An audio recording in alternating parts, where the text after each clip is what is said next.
Hi. Look, we do realize we are the impediment between you and the afternoon nap. So we will try to make this time worth your penny. So when you convert Malaysian ringgit to Bangladeshi taka, investing in Bangladesh looks very good because you become rich very, very quickly. The other thing that happens when you go to Bangladesh and try to invest, as you probably know, we are incredibly good in making clothes. So even if you don't get your returns back, you will definitely look much, much better, just like all of us who have traveled from Bangladesh. So I'd like to start with a small story. A story of a 22-year-old kid. He runs a small startup in Bangladesh, and he makes robotic arms and legs for the injured, people who have lost limbs. Interestingly enough, his products have traveled across the globe. The Malaysian supply chain of chips and semicons have been baked into his product. And more interestingly, the seed money for his business actually came from one of the subsidiaries of Axiata Group called R Ventures.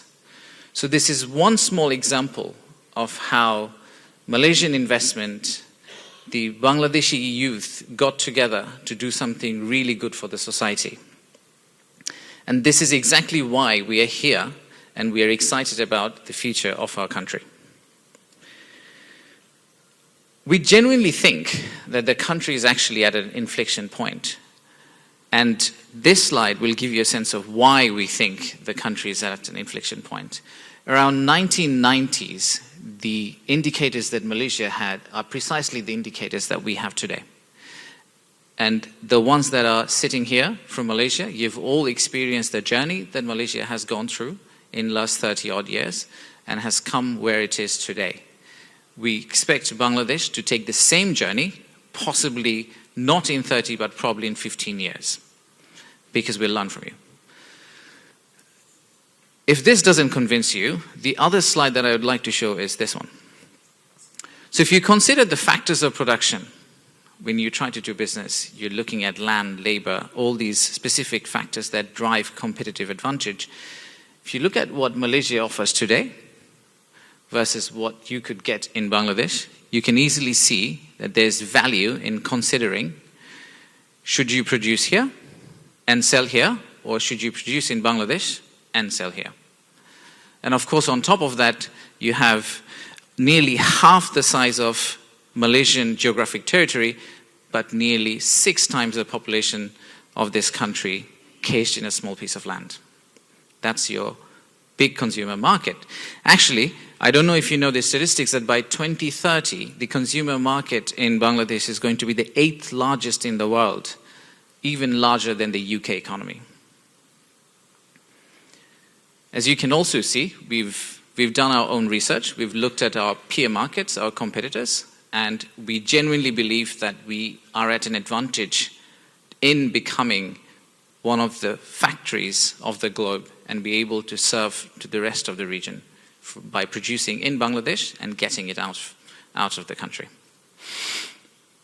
Now, if you're convinced in why, then the next classic question that I always hear is, okay, fair enough, there's a reason to invest in Bangladesh, but where should we invest in Bangladesh?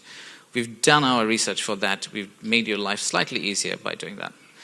So earlier this year, with the multilaterals and also some of the investment banks and consultants, we did this study to understand where does Bangladesh have comparative advantage. It's a 2x2 matrix. If I zoom into the top right corner, these are the possible sectors where if you throw money today, you're likely to get the highest level of returns in Bangladesh. So they range from light engineering to IT enabling services. Textile, of course, is in the mix. But then you also have some more advanced stuff like pharmaceutical, agro-processing, and renewable energy.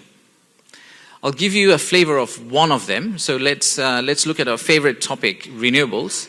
So if you look at renewables, Bangladesh has actually pledged to reduce the CO2 emission by 22% by 2030, which means we have to intervene not only in the automotives, but also in the renewable energy, the entire spectrum. To do that, what we did earlier this year, we've reduced the tax burden on EV cars and EV tractors.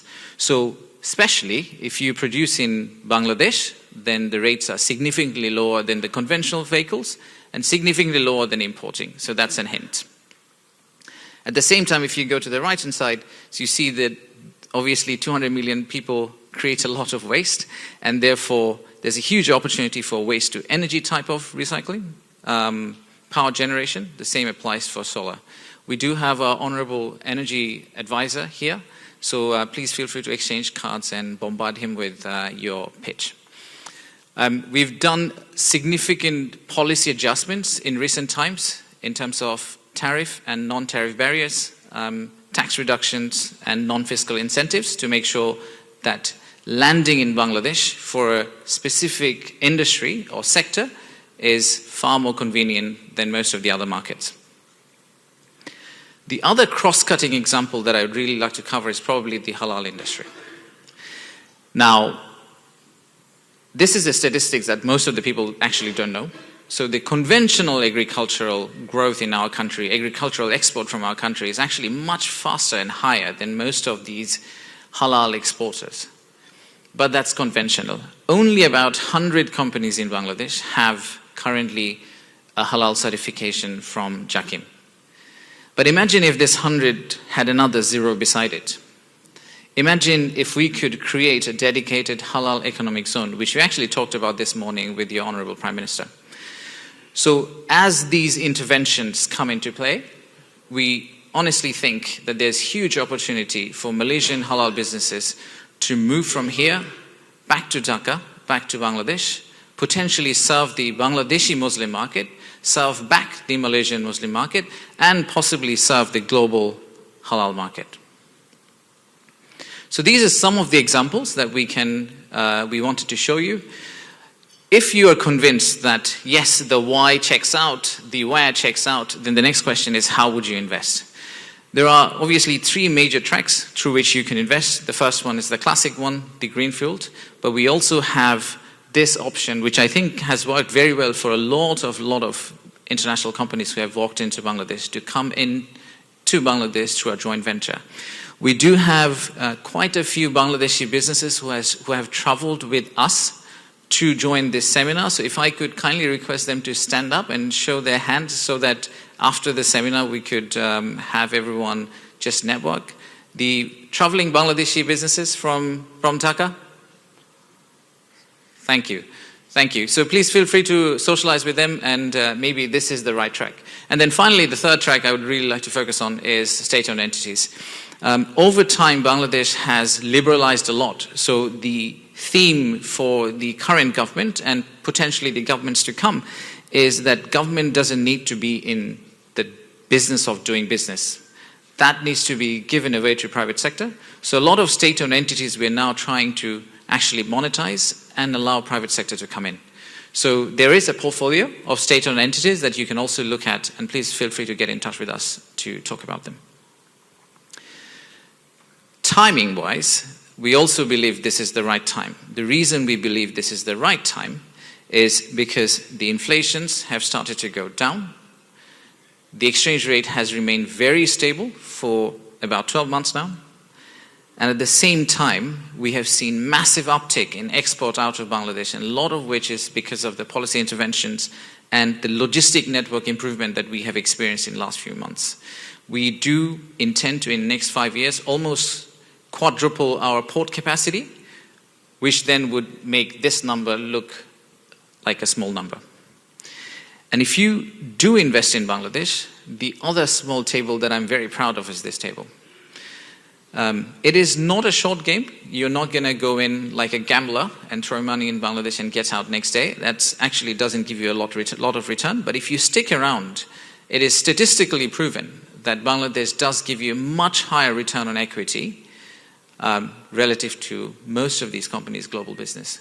So there's a clear trend that if you stick to Bangladesh, it is an emerging market. It is sometimes hard to land, sometimes hard to do business. But if you're able to navigate through that, then surely you can make way above return compared to your global business. So how can we help? The investor journey is obviously pretty long. I understand some of you are exploring, some of you are doing due diligence. Please feel free to go to bida.gov.bd or investbangladesh.gov.bd. That will give you all the research material that some of that we have shared with you here today. We have set up something called an investor relationship management team. So if you reach out to us, we will assign a relationship manager for you who will help you walk through the government tallies so that you don't have to try to figure out who do you need to talk to and which license do you need to get to start doing business in Bangladesh. This is a new addition to our arsenal, and we are really excited about it, and we do think that that will make the investor journey much, much easier. So that's kind of our how. The three people that you probably need to know are these three people. We do have the commercial counselor based out of Kuala Lumpur, who will be your primary point of contact from here. At the same time, we do have a team in Bida who is specifically assigned to support the Southeast Asian clients, and they'll be very happy to answer your questions, help you walk through the investment process and policies in Bangladesh. I did see a lot of people videotaping, but I always have this. I should have probably have it at the beginning of the presentation so that no one had to videotape my presentation. You can actually scan the QR code and download it. It's available for everyone to have a look. Look, this is a pitch to invest in Bangladesh, and I genuinely believe the only way we can complete this pitch is if we have a Malaysian investor who has gone into Bangladesh. And hopefully we'll hear from them. Hopefully they've had a very good experience. So that's why my part 2 of presentation would be given by an investor who has invested in Bangladesh. So may I request Vivek to come on stage and kindly join me in presenting. Thank you. Thank you very much.